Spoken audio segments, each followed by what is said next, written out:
Welcome back to the Raid Addict's Raid Leading Guide.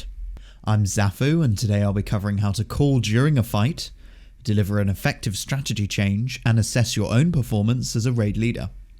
As always, if you have questions, suggestions, or comments, please do engage below the video or join the Raid Addict's Discord community.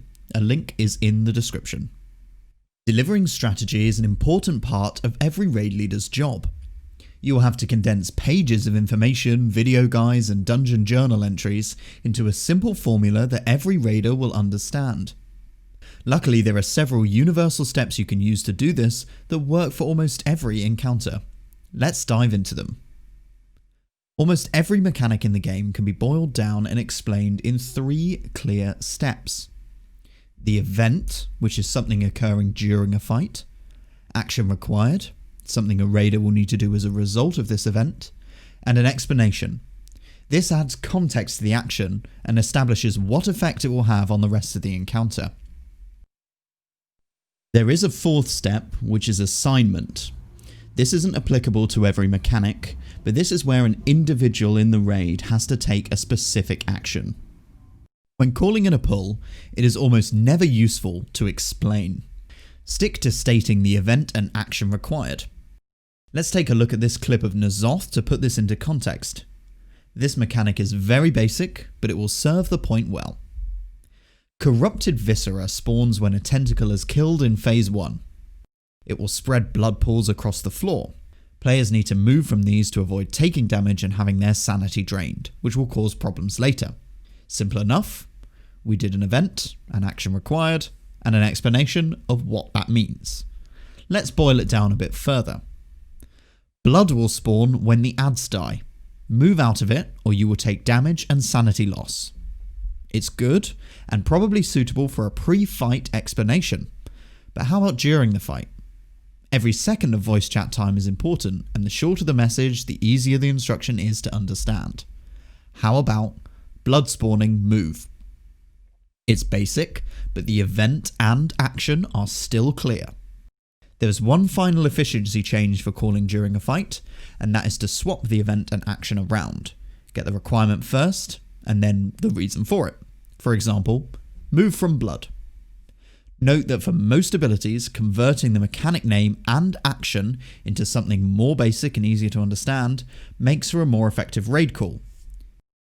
On screen now is another example, this time a mechanic from Gahoon. We've identified who needs to pay attention to it, the action required, the event, and a short explanation which we use in a pre-fight call. During the fight, we're just saying, look for a safe zone. Most mechanics can be broken down in this fashion. On screen now is a final example, and this time we're dealing with an assignment. Our shaman is assigned to drop a Windrush totem when the cast finishes. Because of this, we call the assignee first, so they know they need to take action, followed by the action itself, and finally the event. So shaman, drop a Windrush totem when this cast finishes. If the event is particularly important as a raid leader, you may wish to call a countdown too. So here the rest of the raid will need to move. So we will say, shaman, drop a Windrush totem, everyone get ready to move in 3, 2, 1, now. Don't overuse countdowns, but they can be very valuable if there's an important mechanic coming up. Lastly, as a note for your raiders more so than your raid leader, but an important one nonetheless, is to always call your in-game name rather than your real name or me. This is a minor efficiency improvement, but it will ensure everyone is clear as who to look for on raid frames. Similarly, if you're calling for an external cooldown or a healing cooldown, state the player's name and then follow it with the cooldown, so they know that it's their action to take. Let's talk about setting direction. At the start of a raid night, try to set a goal for the team. For example, tonight we want to get through a clean Phase 1, or we will be clearing the first 3 bosses and then progressing Hive Mind. It sets the expectation and avoids downtime. Between progress pulls, establish 2 to 3 areas for improvement maximum per attempt. Don't weigh down the team with an overload of information. Offer opportunities for questions, but avoid being drawn into very class-specific scenarios or a back and forth about a mechanic. If a suggestion for a new strategy sounds feasible, discuss it briefly, Then state the new strategy very clearly and try it out straight away. Be careful not to do this too often, as repetition is how you avoid wiping. As a general rule, if the downtime is longer than the time you actually spend fighting a boss, you should perhaps reevaluate your thinking. Fighting bosses and practice is normally more valuable than discussion. We'll talk more about how to approach and explain new fights in particular in a future video. Avoiding confusion in the pull is really important. Set out from the get-go who is responsible for calling certain mechanics. It is fine to delegate calls to others who are better placed to make them, for example a healer who's got sight of healing cooldowns, or a specific mechanic to someone who is dealing with it. Outside of these assignments, be clear that additional ad hoc calls should be very short and to the point. If comms are cluttered, address it after the pull and set up one person to make any necessary calls at a given point, or take the call on for yourself.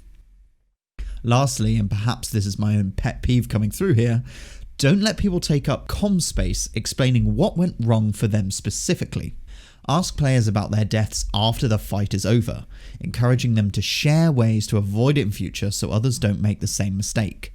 Don't make it a blame game, but just invite them to give the answer. Lastly, I want to touch on honing your skills as a raid leader and improving.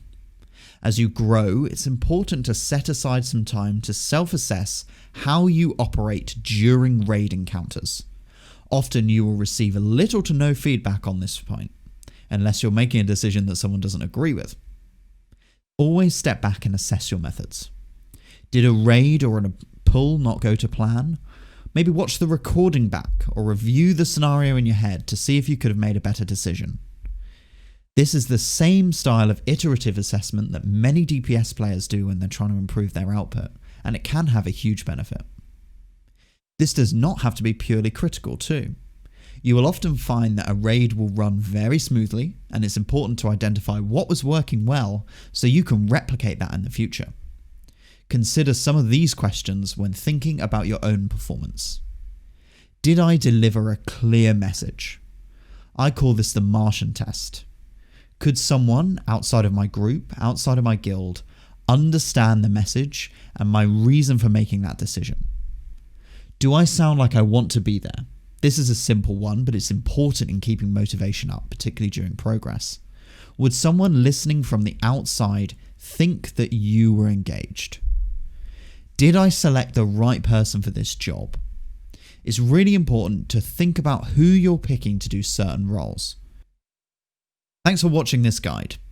Next time, we're going to have a look at how to approach new fights for the first time, how to set out a strategy, how to avoid information overload, and setting tasks for your team in preparation. Until then, have a good one and take care of yourselves.